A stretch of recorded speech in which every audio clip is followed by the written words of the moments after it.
I am so sick and tired of living paycheck to paycheck. This was the exact thought that came through my mind a couple of years ago, where my wife and I, we were living paycheck to paycheck. We were being very irresponsible with our money, despite the fact that both together, we made pretty good money. We found ourselves in $215,000 of debt. We saw our friends getting ahead, buying houses and getting new cars, making investments in the market, and moving forward with their lives.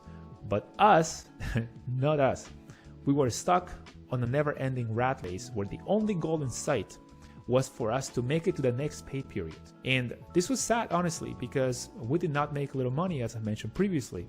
My wife is a nurse, I'm an engineer. With our careers, you would think we would be living comfortable and prosperous lives. But obviously, now I'm letting you know that we weren't. And we were definitely overspending on things like too much travel, music festivals, too many nights at the bar. But we were making payments on our debts, but obviously you cannot outrun a bad diet. So the credit cards, all the debt piled up, and obviously we had a lot of student loans from degrees that we had, and all of that was holding us back from embarking on a new journey that my wife and I wanted to start sooner in our lives. We wanted to start a family, we wanted to get a bigger place, and we wanted to also give back to the people in the community in our lives. So in 2018, we had a come to Jesus moment where we decided that enough was enough. So we put our heads down, we nailed the plan that we wanted to follow, and we executed until the end. It took a lot of discipline, determination, focus, and constant reminders that it will all be worth it in the end. And that helped us overcome a lot of the challenges that came our way. After we were done paying off all of our debt, which was our main obstacle in living the life of living paycheck to paycheck, then with a lot of that disposable income, we were able to now save for the future, save a nest egg, also have an emergency fund, and start making plans and investments for the future. So a lot has changed, and there's this huge weight off your shoulders when you are able to stop living paycheck to paycheck. Of course, I'm not sharing this video to brag of how much money we make, or I'm just sharing so that it can encourage you, so that I can motivate you, whatever you are in your journey, on your personal finance journey. Whether you are someone that's living paycheck to 2 weeks before paycheck, maybe you can't even make it to next month, or maybe you just need a little bit of encouragement that, hey, you can make things happen and you can live a life where you don't have to worry about the next check. Honestly, sometimes I don't even notice that I get paid. It's been situations where like, oh wow, I'm getting paid today. Oh, that's great. So the first lesson I want to share here with you from our journey is that income is king. That's the first thing that we tackled, and income trumps everything. It doesn't matter how much you cut down on your expenses, you can only cut down so much. If the income is not high enough, you will fail. I've heard a quote once from financial guru Dave Ramsey. I don't know if you guys have heard of him or if you follow him, where he said, your biggest wealth creator is your income. You got to get out of debt. Your most powerful wealth building tool is your income. And when you spend your whole freaking life giving your money to banks who fill up the skyline and have furniture nicer than yours, that makes you stupid. And to that, I would like to add that the first step to stop living paycheck to paycheck is by increasing your income. So with my wife, we did not focus on cutting down too many expenses. We did make some adjustments here and there with cable and stuff, but we put our efforts mostly on increasing our income. Now, I won't go into the details of how many side hustles we had or how we ran them, but I wanted to give you here a few areas that we focused on in order to increase our income, because honestly, this was very, very, very helpful. So the first one was obviously working overtime. That's the easiest one, especially if you have an hourly job. Also, a couple of other things that we did were signing up for bonuses at work, where sometimes companies give you incentives to increase your output or to never call out or to work longer hours. And if you complete a certain set of requirements, then they give you a bonus. So we looked for those, and my wife, hey, she came through because this was during the pandemic, and obviously she's, as I mentioned, she's a nurse, and this came very, very clutch, and it helped a lot. The other thing that I wanted to add here is switching jobs. And switching jobs is the best way that you can increase your salary, better than getting raises. And another things that we did was side hustles, and I was driving for Uber, Lyft, selling things on Etsy, eBay, flipping items. And of course, also a couple of other things, establishing a passive income system that was making money for us as we were focused on other things, One example, a small example, is the YouTube channel that you're watching now. And eventually also I created the Entry-Level Engineer's Guide to Adapt and Succeed in the Real World, which a lot of you guys have already purchased it. I'm very, very grateful for that. So if you haven't checked that out, by the way, go check it out. And also I do offer one-on-one consultant sessions if you are also interested in those. So increase your income. That's the biggest challenge that you're going to have. And hey, income trumps everything. I'm sure there are better ways to make more money to increase your income, but these are the ones that we used and that worked for us.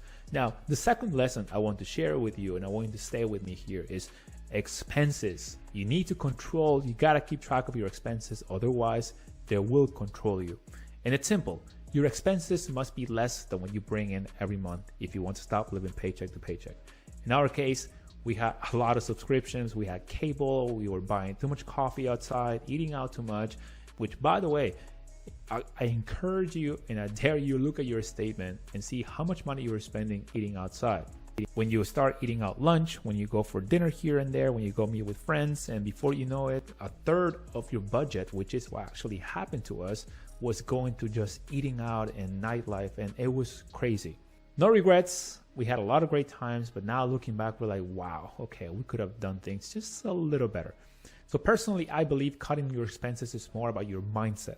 If you have a mindset that is all about just spending and you don't worry about the future at all, then you'll end up spending every penny that is left over at the end of the month.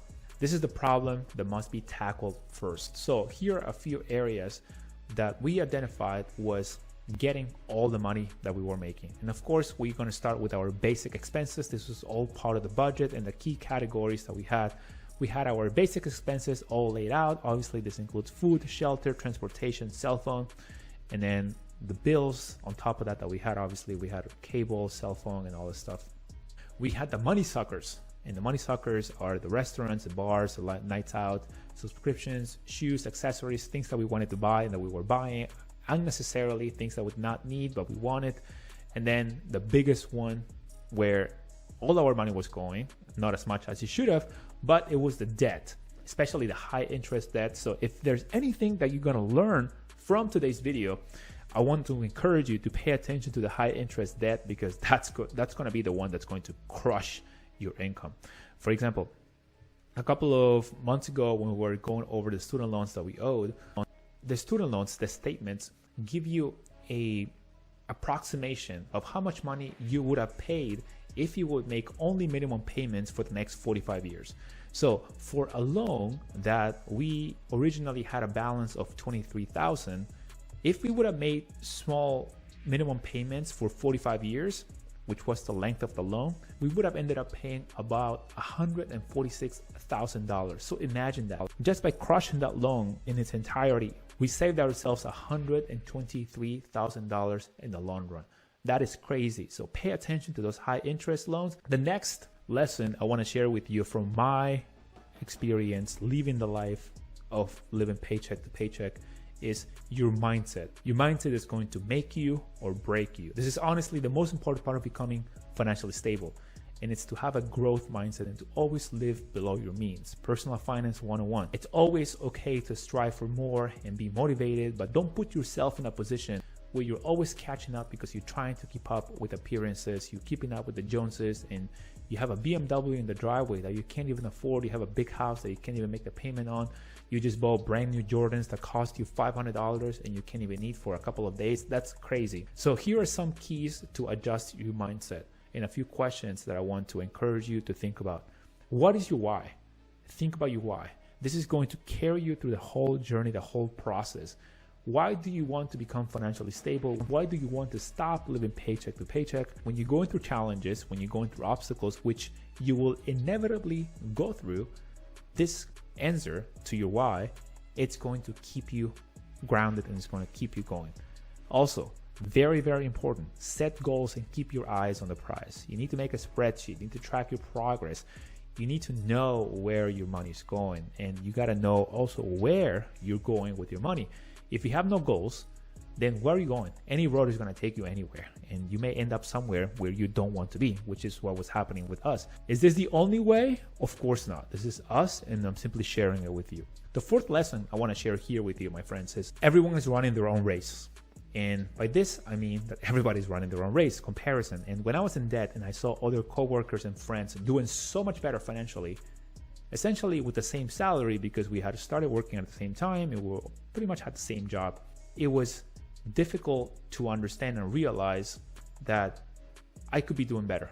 But then I realized that I was comparing myself to the wrong people. And if anything, I shouldn't compare myself at all to anybody, because not everybody comes from the same place. Everybody does not face the same challenges. Some people grow up poor their whole lives and they have to resort to debt to make ends meet. Others, they're not taught personal finance basics growing up, and so they don't know that they need to spend less than what they make, so they just spend all their money. They're not taught about savings, they're not taught about the future, they're only taught about the present. The important lessons here is to simply realize that we can't compare ourselves to others, especially financially. We don't know what kind of breaks, help, or challenges someone had in their lives. The last lesson I want to share here with you, my friends, is you will become mentally tougher. And if you do this with someone, if you have a spouse, a significant other, it's going to make you stronger. Hopefully.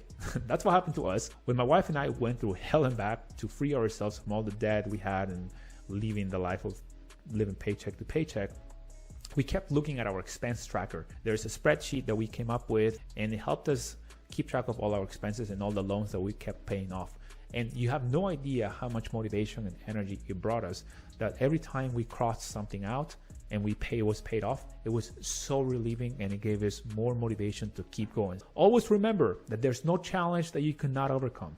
If you have a problem, or a big problem like it was in our case, identify it, lay out your plan, and execute until the end. You will fail, you will fall, but I promise you, you will prevail.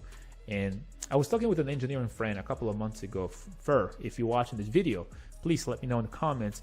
And Fur said, if you want something so bad, you will make it happen in one way or another. Otherwise, you're going to find excuses. And that's something that's here in the back of my mind. And I really enjoy and I really like that quote. So if you really want it, you're going to make it happen. If not, you're going to find an excuse here and there that's going to prevent you from achieving the life that you want.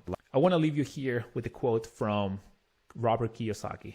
If you want to be financially free, you need to become a different person than you are today and let go of whatever has held you back in the past. If you want to watch the execution of the plan that we had and the challenges that we had during our debt-free journey, go watch this video right here, where I walk you through the whole process, what we went through, what we learned, so that you can apply that to your own life. And with that being said, Wise Engineer out.